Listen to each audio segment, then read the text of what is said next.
Hello, today we've got a 2003 Lincoln Navigator, and what we're going to work on today replacing is the EGR valve. I purchased a brand new one. It's going to go on the car. This particular Navigator, the way they've designed it, the EGR valve is located back up in here. So in order to do this, we've got to remove the air intake, we're going to have to move the upper intake, and several other small components that are mounted to this. So I'm going to go through the process today of getting all the way back to just replacing the EGR valve.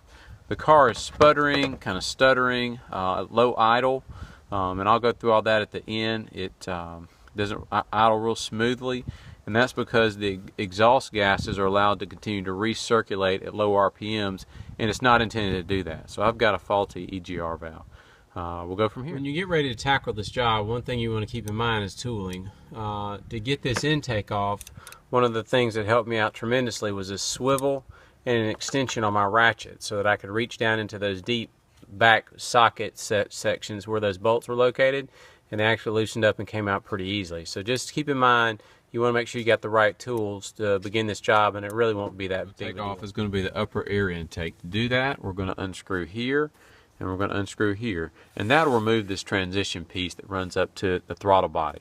This is going to be our first section to take off. Next, after we've taken off the air intake, we're going to take off our throttle body and take off the idle air control valve.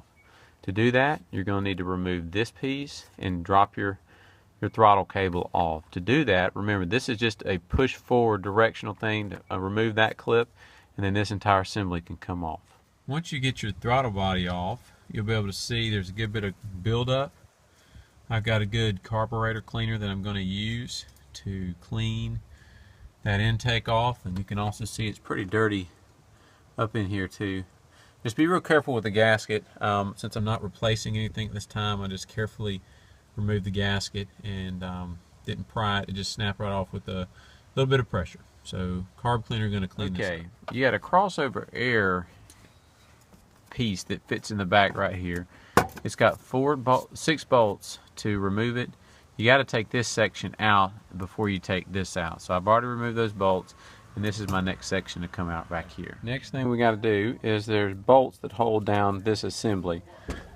I've disconnected over here. There is the EGR solenoid that actually sends the vacuum to the EGR. There's also your deep FPE sensor. I disconnected that from the side.